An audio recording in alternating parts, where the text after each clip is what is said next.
غوث پاک شیخ عبد القادر جیلانی رحمتullah تعالی علیہ کی چند کرامات آپ کے سامنے پیش کریں گے جو یقیناً آپ کے لیے دلچسپی کا باعث ہوں گی۔ رحمتullah تعالی علیہ سے سنا، فرماتے تھے ایک دن شیخ عبد القادر جیلانی رحمتullah تعالی علیہ کے سامنے مدرسہ میں ازج کے دروازہ بغداد میں بیٹھا تھا، تب ہمارے سامنے ایک تیتر اڑتا ہوا گزرا۔ میرے دل میں گزرا کہ میں اس کو کشک کے ساتھ کھانا چاہتا ہوں۔ کشک ایک بہت ہی دل پسند کھانا ہوتا ہے، خیر خدا جانتا ہے کہ میں نے زبان سے اس کا اظہار نہ کیا۔ تب شیخ نے میری طرف ہنس کر دیکھا اور اوپر کو دیکھا تو وہ تیتر مدرسہ کی زمین پر گر پڑا اور اس نے کوشش کی یہاں تک کہ میری ران پر 1 گھنٹہ تک ٹھہرا رہا۔ تب شیخ نے کہا، اے مکارم، لے جو چاہتا ہے، یا یہ کہ خداوند کریم تیرے دل سے تیتر اور خشک کھانے کی رغبت ہی دور کر دے۔ مکارم کہتے ہیں کہ اس وقت سے اس وقت تک میرے دل میں تیتر اور خشک کی عداوت پیدا ہو گئی، وہ مجھے پسند نہ رہا۔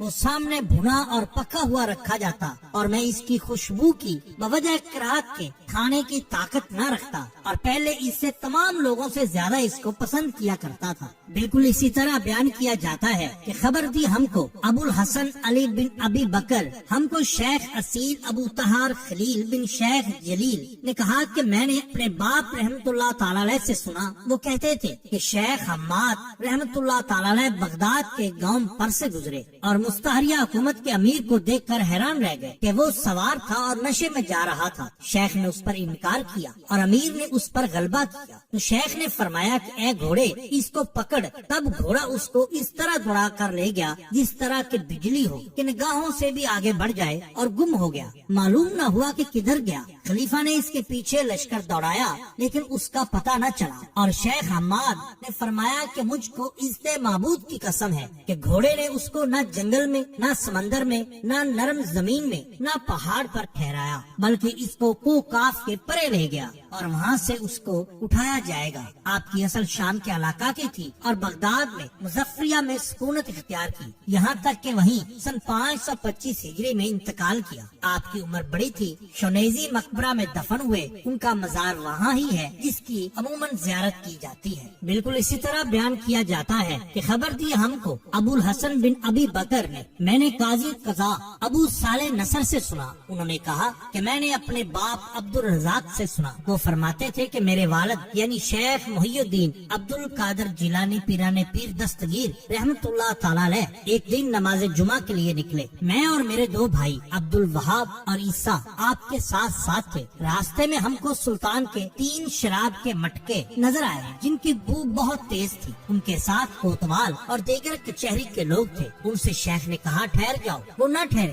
اور جانوروں کو چلانے میں انہوں نے تیزی کی۔ پھر آپ نے ان جانوروں کو مخاطب کرتے ہوئے کہا ٹھہر جاؤ، وہ اپنی جگہ وہیں ایسے ٹھہر گئے گویا کہ وہ پتھر کے ہوں۔ وہ بہت مارتے تھے لیکن وہ جانور اپنی جگہ سے نہ ہلتے تھے۔ پھر اچانک ان سب کو قلنج کا درد شروع ہو گیا اور زمین پر دائیں بائیں سخت درد کی وجہ سے وہ تمام کے تمام سپاہی کوتوال لیٹنے لگے، پھر تسبیح کے ساتھ پکارنے لگے اور اعلانیہ توبہ استغفار کرنے لگے۔ پھر ان سے درد فوراً جاتا رہا اور شراب کی بو سرکہ سے بدل گئی۔ انہوں نے برتنوں کو کھولا تو وہ سرکہ تھا۔ جانور بھی آدمیوں کی طرح چلانے لگے۔ شیخ تو جامع مسجد کو چلے گئے اور یہ خبر سلطان تک جا پہنچی۔ تب وہ ڈر کے مارے رونے لگا، بہت سے محرمات کے فعل سے ڈر گیا۔ شیخ کی زیارت کے لیے حاضر ہوا اور حضرت کی جناب میں نہایت عاجزانہ بیٹھا کرتا تھا۔ آپ رحمتullah تعالی علیہ نے اس کو معاف فرما دیا اور اس سے وعدہ لیا کہ وہ آئندہ کبھی بھی شراب کو ہاتھ تک نہ لگائے گا۔ کہا جاتا ہے اس جتنے بھی محل میں مٹکے تھے وہ سب کے سب سرکہ میں تبدیل ہو گئے اور شراب غائب ہو گئی۔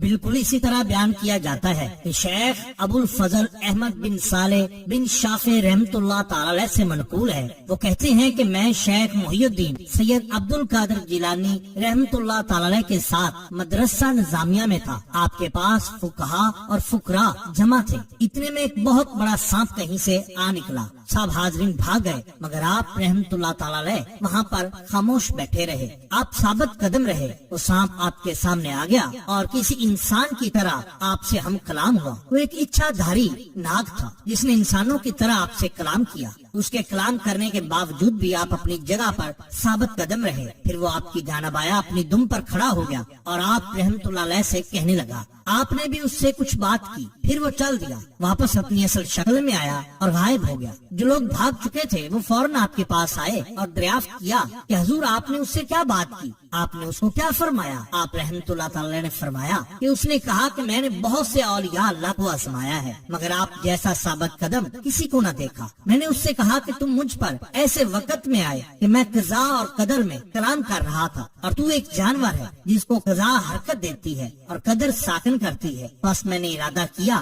کہ میرا فعل میرے قول کے مخالف نہ ہو. اب تم میرے سامنے سے واپس اپنی شکل پر آ اور لوٹ جا.